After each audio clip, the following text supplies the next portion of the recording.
오늘 어떻게 하다 보니까 새벽부터 이 오후 예배까지 주제가 딱 하나가 돼버렸습니다. 뭐냐면 환난입니다. 고난이고요. 그래서 이거를 좀 정리를 해드려야 될 것 같아요. 새벽에 제가 이렇게 설교를 했습니다. 성도나 또는 불신자나 관계없이 이 땅에 사는 동안에는 누구나 환난을 만나게 되는데, 성도와 불신자의 다른 점은 그 환난의 자리에서 성도는 누구를 보더라?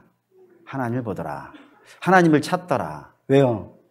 환난이 해결되는 걸 찾는 게 아니라 하나님을 찾더라라는 거예요. 왜요? 시편 63편에 주의 인자가 생명보다 나으니까. 주의 인자가 내 왕권보다 낫고, 주의 인자가 내 돈보다 낫고, 주의 인자가 내 건강보다 나으니까. 하나님이 없으면, 하나님의 인자가 없으면 내가 왕권을 갖고 있는들 그게 무슨 의미가 있으며, 내가 재산이 많은들 그게 무슨 의미가 있냐 이거예요. 그래서 이 환난의 자리에서 주를 찾고 주의 은혜를 힘입었더니 그 환난을 이겨가더라라는 것이 새벽에 드렸던 설교의 핵심 내용이고, 낮에는 환난은 하나님께서 성도를 거룩하게 만드는 하나님의 도구라고 그랬어요. 그렇기 때문에 여러분들은 이 땅에 살고 있는 동안에 어떤 의미든지, 예를 들어 하나님 말씀대로 살아도 환난을 당해요. 그때 어떻게 하라고요? 인내하라고. 왜요? 잘 가고 있는 거잖아요. 하나님 말씀대로 살고 있으니까 잘 가고 있는 거잖아요. 그때에 인내하지 못하고 포기하면 어떻게 되는 거겠어요? 하나님 뜻대로 못 사는 것 아니겠습니까? 그러니 인내하면서 내가 잘 가고 있으니까 즐거워하면서 그 길을 가라 말씀드렸고, 또 우리가 환난을 우리의 욕심과 우리의 못남과 우리 어리석음 때문에 당할 수도 있단 말입니다. 그때는 어떻게 하라고요? 회개하고 돌아오라고. 그러면서 하나님이 기뻐하시는 믿음의 사람이 되어가라고. 이렇게 환난이 정의되어져 있다 이겁니다. 그런 것이고, 오늘 세 번째 이 시간에 또 다시 한번 다른 의미에서 이 말씀을 드려야 될 것 같아요. 기원 후 64년 로마에 대화제가 있었습니다. 그 이후로 로마라는 국가는 국가의 힘을 가지고 기독교인들을 박해를 하기 시작했어요. 그때 박해할 때 명목이 두 가지였습니다. 이 두 가지는 어느 시대, 어느 장소, 어느 나라, 어느 상황이든지 반드시 이 두 가지로 핍박을 당했어요. 그 첫 번째가 뭐였냐면 반국가 단체다라는 거였어요. 특이하죠? 교회가 왜 반국가 단체가 될까? 이유는 이거였습니다. 로마 황제를 숭배하는 것을요, 거부하거든요. 그러니까 로마의 질서를 거부하는 거예요. 그 당시 로마는 뭐 그런 나라니까, 황제가 신인 나라니까, 그 질서를 거부하니까 당연히 반국가 단체로 핍박을 당하였고, 또 하나는 미풍양속을 해친다는 거였어요. 그게 뭐였냐면 그리스 로마 신화에 순응하지 않는다 이겁니다. 이 우리나라도 마찬가지죠. 우리나라 복음이 처음 들어왔을 때 반국가 단체라 그랬습니다. 왜 그랬을까요? 우리나라에서는요. 백정이 있어요. 백정이 예를 드는 거예요. 백정 크리스찬이 있어요. 그러면 왕도 크리스찬이라고 칩시다. 그러면 백정이 왕한테 뭐라고 부르겠어요? 형제야 그러는 거예요. 이게 용납이 되겠어요? 그 조선사회를, 유교사회를 망가뜨리는 것 아니겠어요? 남자와 여자가 함께 앉아서 야치 예배하고 이 그동안에 지켰던 성리학의 세계를, 그 질서를 무너뜨리는 것이기 때문에 반국가 단체라 그랬다고요. 또 하나는 미풍양속을 해친다. 똑같아요. 뭐가 미풍양속을 해치는 거였겠어요? 제사 안 한다 이거예요. 항상 교회는 이 두 가지로 핍박을 받았어요. 그러니 이 원인은 똑같으니까 이 원인을 해결하는 방식도 있겠죠. 원인이 분명하잖아요. 로마 왕을 신으로 안 섬긴다. 그리고 로마의 그 미풍양속 전해져 내려오는 그 습성들을 안 지킨다. 이 두 가지니까 이거 해결할 수 있는 방법도 명확했어요. 어떻게 하는 거일까요? 남들이 하는 대로 하면 돼요. 로마 세계에 따라가는 사람들이 하던 대로 하면 된다 이겁니다. 그들이 어떻게 했냐면 기독교를 빼놓고 모든 종교는 공통점이 있어요. 뭐냐면 다신 사상이에요. 신이 여럿이 있어요. 여럿이 있기 때문에 거기에다가 로마의 황제 하나 더 갖다 놓는다 해가지고 문제되지 않아요. 그리고 그게 못하겠으면 유대교처럼 하면 돼요. 유대교 사람들, 유대인들은 뇌물을 냈거든. 돈이 많으니까 뇌물을 내가지고 그 핍박에서 벗어날 수 있는 길이 있어요. 근데 이 두 가지를 기독교인들은 다 못하는 거예요. 왜요? 무슨 일이 있어도 하나님은 한 분이에요. 어떠한 상황과 심지어는 목숨이 왔다 갔다 하는 그 상황이 온다 하더라도 하나님은 둘일 수 없어요. 하나님은 영원히 한 분이신 홀로 하나님이시라 이겁니다. 이거를 거부할 수 없는 것이고, 또 하나는 뇌물도 쓸 수가 없어요. 왜요? 하나님 싫어하니까.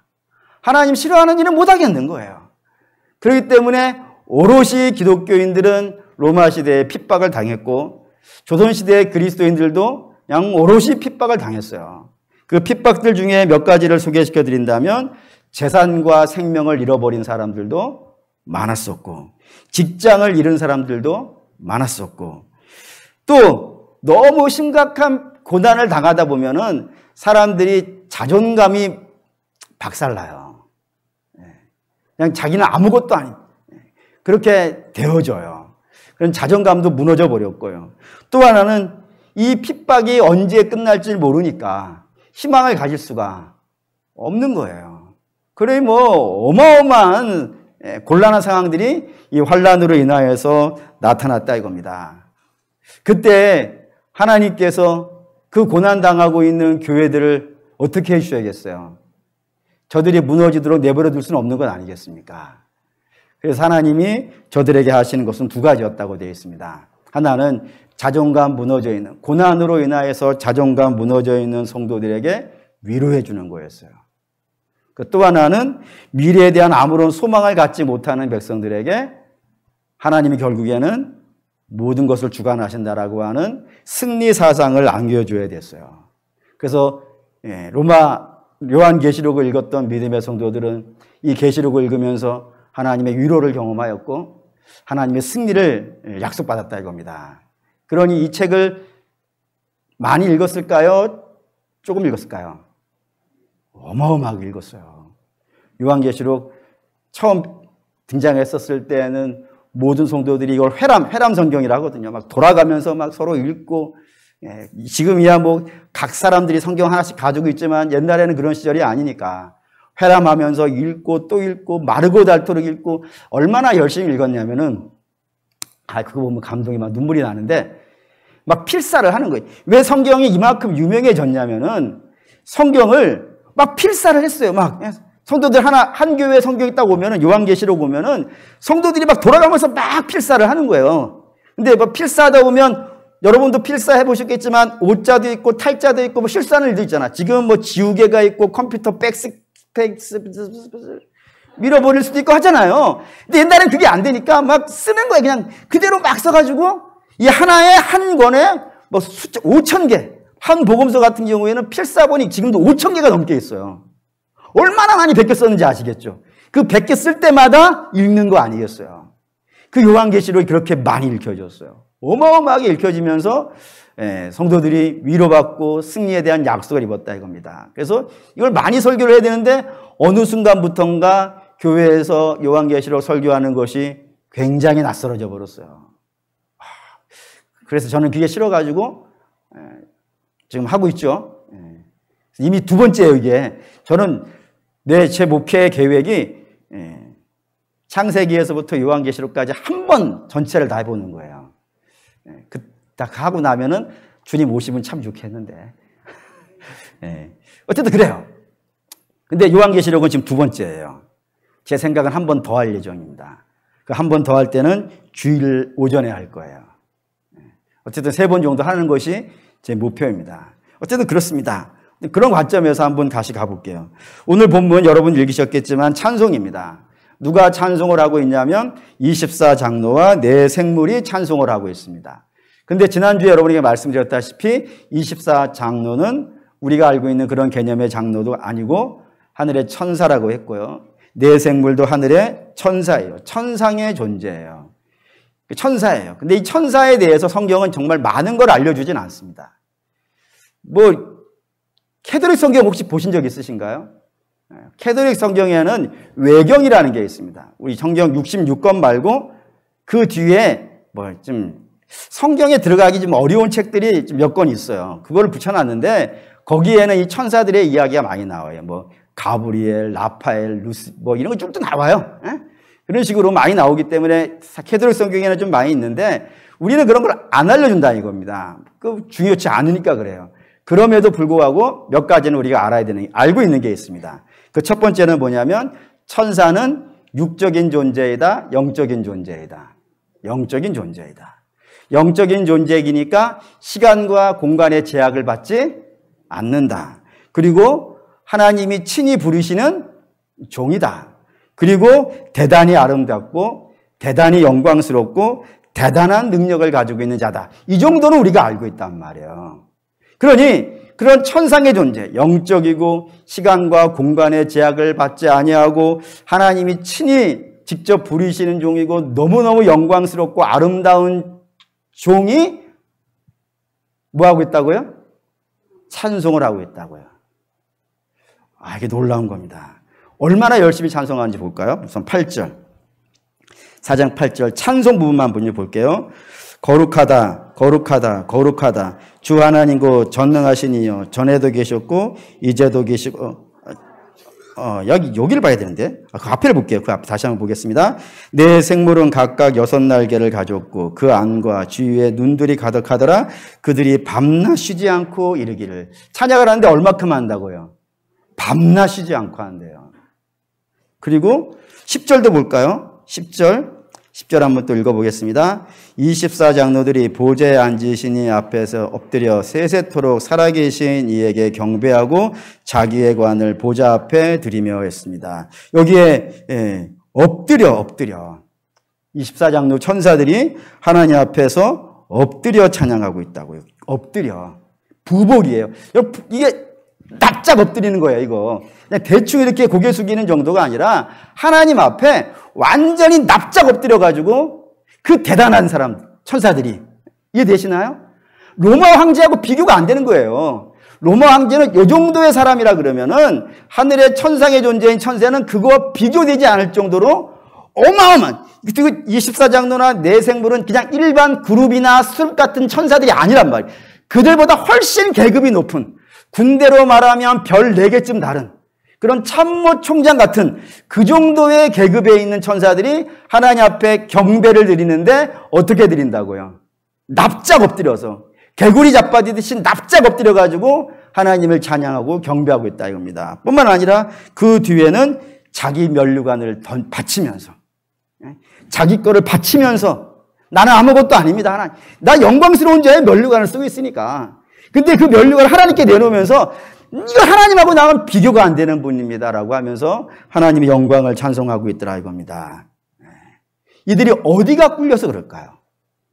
어디가 모자르고 어디가 부족하길래 그렇게 납작 엎드려가지고 하나님을 찬양하냐 이겁니다. 여러분 이걸 우리가 생각을 해보셔야 돼요. 오늘 우리 하다사 워십팀 주간 예배인데 뭐 저는 예배 끝나고 가면서 살짝 보고 가는데 참 은혜가 됩니다. 어떻게 이렇게 열심히 하실까? 전 제 개인적으로는 아주 잘한다고 생각합니다. 불만이 간혹 있으신 분들이 없으시죠? 잘하죠? 잘합니다. 근데 저는 잘하는 것보다 더 궁금한 게 있습니다. 왜 하십니까? 왜 그렇게 열심히 하십니까? 왜 그렇게 땀 흘리면서? 때로는 단어가 생각이 안 나니까 여러분들이 알아서 들어주십시오. 쿠사리를 먹어가면서. 그리고 이 앞에서 막 하는데 앞에서 보니까 막 벌벌벌 떨면서 왜 그렇게 하십니까? 무엇을 위해서? 누구를 향해서? 왜 그걸 하십니까? 여러분들에게 동일한 거 한번 물어볼게요. 다음 주면은 추석입니다. 추석이 되면은 어떤 명절이 되면은 여신도들은 머리털이 다 쓰죠. 벌써 쓰신 분들이 제가 보이는데 빠져요? 탈모증도 생겨요. 원형 탈모증이 여기저기 막 생겨요. 그러면은 짜증나가지고 여기 앉아있기 불편할 텐데 왜 앉아 계십니까? 무엇 때문에 앉아 계시고 무엇을 위해서 앉아 계시며 누구를 향해서 앉아 계십니까? 제가 지금 모든 드린 질문의 답은 단 하나입니다. 뭐예요? 하나님. 하나님 때문에 연습한 것이고요. 하나님 때문에 노래한 것이고요. 하나님 때문에 앉아 있는 겁니다. 그 하나님 때문에 하고 있는 거예요. 그럼 그 하나님이 누구인가? 이게 우리에게 중요한 문제 아니겠어요? 하나님 누구실까요? 뭐 성경은 여러 가지로 설명할 수 있겠지만 오늘 우리는 우리 본문을 통해서만 봅시다. 하나님 어떤 분인지 확인합니다. 8절. 찬송 부분 볼게요. 이제 찬송 부분 봐야 되겠습니다. 읽을게요. 거룩하다 거룩하다 거룩하다 주 하나님 곧 전능하신 이여 전에도 계셨고 이제도 계시고 장차 오실이라 하시니라. 예, 여기에 하나님 어떤 분이라고 나와 있습니까? 전능하신 분이라 이겁니다. 전능하다는 것을 모든 것을 할 수 있다. 뭐 당연하죠. 모든 걸 할 수 있어야 전능한 거니까. 근데 우리가 그렇게 간단하게 끝내지 맙시다. 오늘 본문에 8절에서부터 11절까지 전능하다라는 의미를 성경은 세 가지로 나눠가지고 여기 설명을 해놨으니까 성경을 따라가면서 이 전능함의 의미를 좀 생각해 보도록 하겠습니다. 첫 번째는 뭐냐면 하나님을 전능하신 이라고 하면서 뭐라고 또 부르냐면은 어제도 계셨고 오늘도 계시고 장차 오실 분이라고 이렇게 설명하고 있는 걸 여러분들이 주목해 주셨으면 좋겠습니다. 한 단어로 바꾸면 이렇게 돼요. 하나님은 영원하신 분이라 이겁니다. 아멘입니까?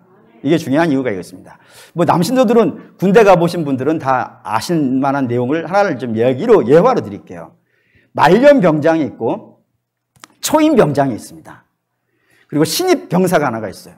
말년병장이 신입병사한테 뭐를 시켰어요. 그러자 활락을 할 때에 초임병장이 와가지고 신병에게 또 뭐를 시켰어요. 그러니 졸지의 신병은 두 가지 명령을 받은 겁니다. 뭐를 해야 될까요? 뭐를 하는 게, 남신대 여러분, 뭐가 맞습니까?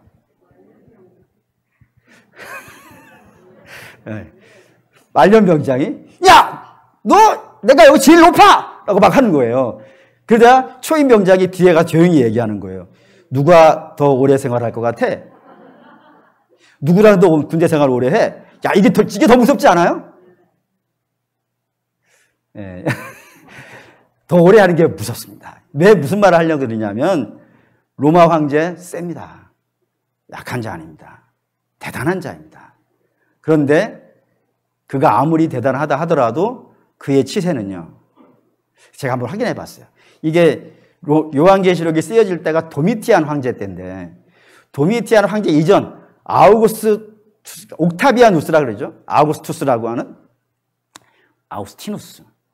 티눈인지 누스인지 잘 헷갈리네. 알아서 들으세요. 뭐 그게 뭐 성경도 없는 내용을 뭐 제가 보면. 예. 어쨌든 쭉 왕들을 연보를 보니까 10년 안 짜게던데 10년 왔다 갔다 하던데요. 재위 기간이. 아무리 길어도 20년이 안 되던데요. 하나님의 역사에 비교한다면 아니 하나님 역사까지 갈 것도 없고 인생의 역사에 비춰봐도 길지 않죠. 짧습니다. 아무리 대단한 로마 황제라 하더라도 그의 치세는 짧습니다. 그런데 하나님은요. 영원하다니까요. 어제도 계시고 오늘도 계시고 장차 오실 미래에도 계시는 모든 시간의 주인 되신 하나님. 하나님이 영원하신 분이라 이겁니다. 그러니 우리는 누구를 따라가야겠어요? 영원한 걸 따라가야 돼요. 힘드십니까? 어려우십니까? 예, 잘 이해합니다. 그럼에도 불구하고 우리의 힘든과 어려움은 잠깐입니다. 반면에 하나님은요, 영원하신 거예요. 그럼 우리 영원한 분을 따라가야 되는 겁니다. 그게 전능함에 포함되어져 있는 이야기고요. 두 번째, 11절 보죠. 11절에 두 가지가 등장하는데, 통으로 읽고 두 가지를 하겠습니다. 11절 읽겠습니다. 우리 주 하나님이여 영광과 존귀와 권능을 받으시는 것이 합당하오니 주께서 만물을 지으신지라 만물이 주의 뜻대로 있었고 또 지으심을 받았나이다. 예, 두 번째 뭐냐면 하나님은 전능하신 분인데 전능하다는 의미가 어떤 의미로 성경을 쓰고 있냐면 천지를 창조하신 분이라. 이 모든 것을 다 창조하신 분이라 이겁니다. 이거 얼마나 강력한 메시지인지를 요한복음에서 볼게요. 요한복음 1장. 요한복음 1장에 창조라는 말이 얼마나 강력한 의미로 이해되어지고 있는지를 한번 1장 3절을 통해서 볼게요. 읽겠습니다. 만물이 그로 말미암아 지은 바 되었으니 지은 것이 하나도 그가 없이는 된 것이 없느니라. 만물이에요. 이 땅의 모든 것이에요. 그 모든 것이 다 누구에 의해서 나왔다고요? 하나님이라 이겁니다. 하나님 없이 나타난 건요, 아무것도 없어요. 그러면 이제 이 얘기할 수 있어요. 로마라는 나라는요, 지 마음대로 생긴 거예요. 로마 황제는 지 마음대로 왕된 거예요. 그럴 수 없어요. 정권도 권세도 나라도 주권도 다 하나님의 것이에요. 그러니까 하나님이 로마라는 나라를 허락하신 것이고 그 나라의 왕을 세워주신 것이라 이겁니다. 그러면 나라나 왕이나 다 어떻게 해야 되는 거예요? 주인에게 복종해야 되는 거라 이겁니다. 근데 로마가 나쁜 것은 자기를 세워준 주를 모르더라는 것이고 반역하고 있는 것이지, 반역하고 있다 해서 그 나라 자체를 하나님이 안 주신 게 아니라 이겁니다. 그러니 하나님이 지으셨다는 것은 이 나라와 권세와 주권도 다 하나님께로부터 받았다는 의미가 창조주라는 의미에 들어있는 것이고, 또 하나는 하나님이 주인이시잖아요. 만드신 분이잖아요. 만드신 분이니까 버릴 수도 있죠. 주인이라면서요. 이게 내 게 아니에요? 이게 제 게, 이게 더 비싼데? 이게 물건이라고 칩시다. 아주 비싼 물건이에요. 근데 내 게 아니야. 여러분이 저한테 맡겼어. 그럼 제가 이거 버릴 수 있어요, 없어요? 못 버리잖아요. 내 게 아니니까. 값비싸든 값없든 관계없이 내 게 아닌 것은 버릴 수가 없어요. 그런데 이게 제 거예요. 이게 뭐 예를 들어 100억짜리라고 칩시다. 근데 내 거예요. 버릴 수 있어요, 없어요? 그 자신이 없어요. 100억 껌값 아닙니까? 하나님 앞에는. 하나님 버릴 수 있는 거 아니겠어요? 이 세상도 버릴 수 있는 거 아니겠어요? 다시 말하면은 로마 황제나 로마란 나라가 아무리 떵떵거리고 목을 힘해주고 그냥 모든 짓을 한다 하더라도 하나님의 때가 되어지면요, 그 악에 대해서 하나님이 가만히 두실 것 같습니까? 하나님의 것인데요. 하나님이 세우실 때는 권세와 나라와 주권을 세우실 때 이유가 있다니까요. 주의 백성들을 이 환난과 어려움 많은 세상에서 잘 보호해 주라고 나라와 주권을 주신 거란 말이에요. 그 직무를 망각해가지고 엉뚱한 짓을 하고 있으면 하나님께서 그 주신 정권을 제대로 하지 않는 자를 가만히 두시겠냐 이거예요. 반드시 치신다 이겁니다. 여러분, 무서운 거 하나 말씀드릴까요? 사람에게는 공소시효라는 게 있어요. 왜 공소시효라는 게 있을까요? 사람은 영원하지 않기 때문입니다. 사람은 영원하지 않기 때문에 어느 정도 기간을 지나고 나면 더 이상 어떻게 할 수가 없는 상황이 와요. 그래서 공소시효를 두고 여기까지만 하라 그런 겁니다. 근데 무서운 게 뭐냐면 하나님에게 공소시효가 있을까요, 없을까요? 없죠. 왜요? 하나님 영원하신 분이니까. 비록 우리가 생각하는 그때가 아닐지는 모르겠지만 하나님은 반드시 악에 대해서요, 죄에 대해서요, 심판하세요. 아무리 오래 걸린다 하더라도 하나님 당신의 때가 되어주시면 반드시 심판하신다 이겁니다. 무슨 자격으로요? 창조주의 자격으로, 전능하신 이의 자격으로 이 모든 것들을 심판하신다 이겁니다. 세 번째 11절 다시 보시면은 거기 마지막 줄에 주의 뜻대로라고 보이죠. 주의 뜻대로 굉장히 중요합니다. 이걸 여기서 볼게요. 이거 에스겔 1장 12절. 에스겔 1장 12절에 하나님의 역사를 주관하시는, 아주 하나님만이 가지고 계시는, 하나님만이 가지고 계시는 독특한 역사 운행 방법이 하나가 등장해요. 1장 12절. 1145페이지. 아니지. 1151페이지. 에스겔 1장 12절. 읽겠습니다. 영이 어떤 쪽으로 가면 그 생물들도 그대로 가되 돌이키지 아니하고 일제히 앞으로 곧게 행하며. 이게 하나님이 역사를 주관하시는 아주 독특한, 하나님만이 가지고 계신 방법이에요. 그게 뭐냐면 그대로 영이 앞으로 가면은 하나님의 영이 앞으로 가면은 그의 뒤에 따라오는 것이 이제 하나님의 역사예요. 그 역사가 어떻게 진행된다고요? 그대로 가되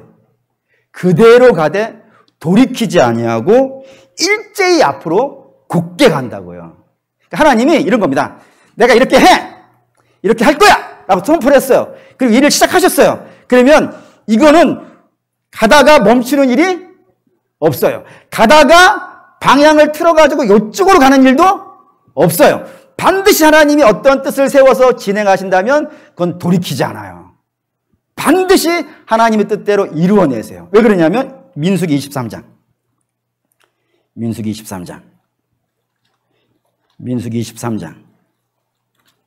19절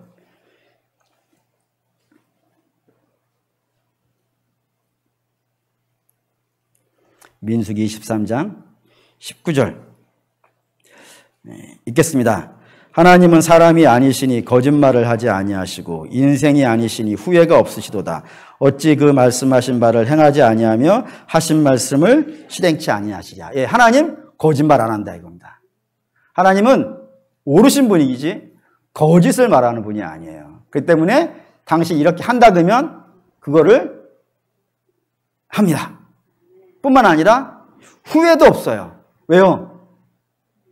하나님이 후회를 한다 그러면은 하나님이 아니잖아요.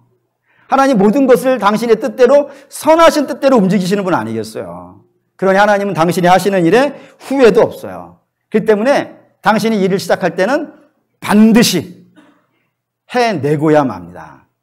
얼마만큼 이 하는 일에 열정적이시냐면 우리를 구원하시는데 뭐까지 하시는 거예요?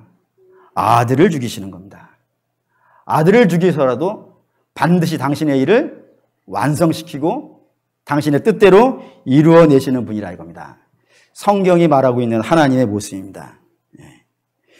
우리가 이런 하나님을 믿고 있는 거예요. 로마 황제하고 비교가 되지 않는 분입니다. 영원하신 분이시고 그리고 창조하신 분이시고 그리고 당신의 뜻을 세우시면 도중에 후회하는 일도 없고 멈추시는 일도 없고 그걸 반드시 이루어내시는 하나님이 누구 편이라고요? 우리 편이라 이거예요. 지금 성경은 우리 편이다. 그러니 왜 낙심하냐 이거예요. 왜 근심하냐 이겁니다. 그런 하나님을 믿고 그런 하나님 우리에 함께 하신다는 걸 믿고 너희도 비록 힘들고 어려운 인생이지만 그 길을 살아내야 되지 않겠느냐. 하늘의 면류관을 사모하면서 사도 바울이 그 인생의 선한 싸움을 싸워가듯이 우리도 비록 쉽지 않죠.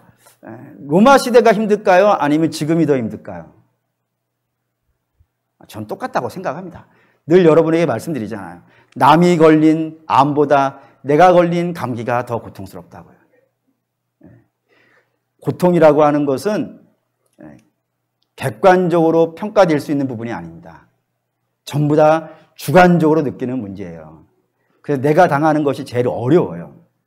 근데 그 어려움 있는 것은 사실이지만 우리에게는 이 하나님이 계시다 이겁니다. 이 하나님이 우리와 함께 하신다고. 이 놀라우신 하나님이 우리와 함께 하시는데 왜 주눅들고 왜 낙심하며 왜 다 산 것처럼 그러고 아무것도 안 될 것처럼 낙심해서 그러냐 이겁니다. 고로 사랑하는 믿음의 성도 여러분, 그래서 우리 믿음의 선배들은 수많은 인생의 장벽들을 만났을 때 어떻게 하냐면 주를 봅니다. 주를 봤습니다. 예를 들어 볼까요? 잘하는 걸로 합시다. 다윗 앞에 골리앗이 있습니다. 근데 골리앗 앞에 사울은 주눅이 드는데 다윗은 주눅이 들지 않습니다. 왜 사울은 골리앗을 보면서 주눅이 들었을까요? 골리앗만 봤기 때문입니다. 그럼 다윗은 왜 똑같이 골리앗 앞에 있는데 왜 주눅 들지 않았을까요? 그는 뒤에 있는 하나님을 본다 이거예요. 이거 히브리서로 끝낼게요. 히브리서 12장.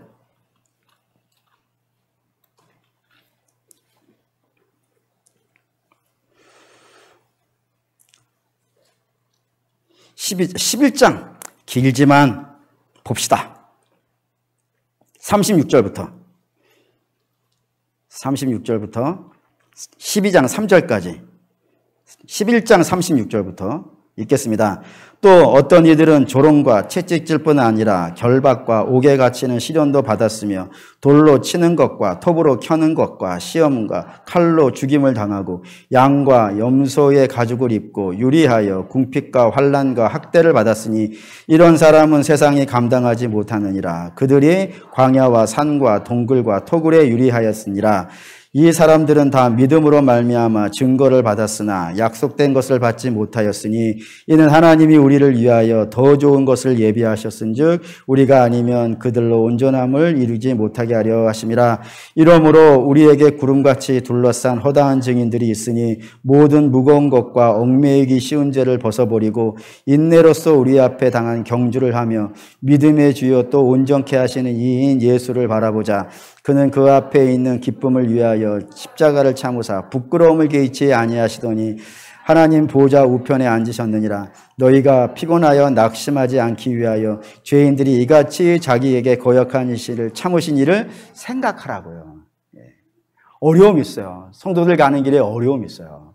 그런데 그럼에도 불구하고 우리가 이 땅을 살아갈 수 있는 이유는요, 제가 오전에 여러분들 하나님 말씀대로 살아가다가 어려움 만날 수 있어요. 그럴 때 인내하셔야 돼요. 잘 가고 계시는 거예요. 라고 하셨고, 또 여러분 잘못한 일이 있어가지고 고난 당할 수 있어요. 그때는 회개하고 돌아오셔야 돼요. 이렇게 할 수 있어요. 이렇게 할 수 있는 이유가 뭐예요? 이렇게 제가 말씀드릴 수 있는 이유가 뭐예요? 하나님이 안 계시면 제가 이 얘기 할 수가 없어요. 해서 뭐 하겠어요? 하나님이 없으면, 이런 하나님, 우리가 요한계시록에 만난 그런 하나님이 안 계시면 여러분 말씀대로 참는 거 미련한 거예요 라고 해야 돼요. 그리고 잘못한 거 이익만 되신다면 그대로 가세요 라고 해야 돼요. 그런데 제가 여러분에게 하나님 말씀대로 살다가 고난받는 건 즐거워하세요, 잘하고 있는 거예요, 이렇게 대놓고 얘기할 수 있고, 또 여러분들 그렇게 사시면 안 돼요, 회개하고 돌아오셔야 돼요, 이렇게 얘기할 수 있는 이유는요 단 하나밖에 없어요. 그 이유가 뭐예요? 우리 하나님 계시다 이거예요. 전능하신 하나님, 영원하신 하나님, 창조주 되신 하나님, 그리고 모든 것을 당신의 뜻대로 이루시는 하나님, 그 하나님이 우리에게 함께 계시기 때문에 그 하나님의 힘입어서 여러분들에게 이렇게 선포할 수 있다 이겁니다. 고로 사랑하는 여러분, 환난 무엇을 이겨나갈 수 있어요? 하나님입니다. 오늘 하루 종일 설교의 모든 결론은 단 한마디입니다. 하나님 때문에 여러분들 그 길 가시는 거예요. 즐겁게 가십시오. 돌이켜서 가시고요. 그래서 주의 영광만 보시면서 그 어려움 자꾸 집중하시면은 베드로 물에 빠지잖아요. 어려움 집중하지 마시고 어려움 보시다가 고개 드세요. 내 눈을 들어 산을 보니 나의 도움이 어디서 올꼬 천지를 지으신 여호와께로소이다 했는데, 우리는 주변에 산 기린봉 있지만 기린봉 보지 마시고 십자가 봅시다. 십자가 보시고 죄인을 위해서 길이 참으신 저 위대하신 하나님, 그 하나님의 사랑에 힘입어서 여러분의 인생 어렵고 힘들다 하더라도 실망하고 낙심하지 마시고 더욱더 기도하시고 더욱더 하나님 기뻐하시면서 믿음의 길 걸어가시는 저와 여러분 되시기를 주의 이름으로 축원합니다. 아멘. 기도하겠습니다.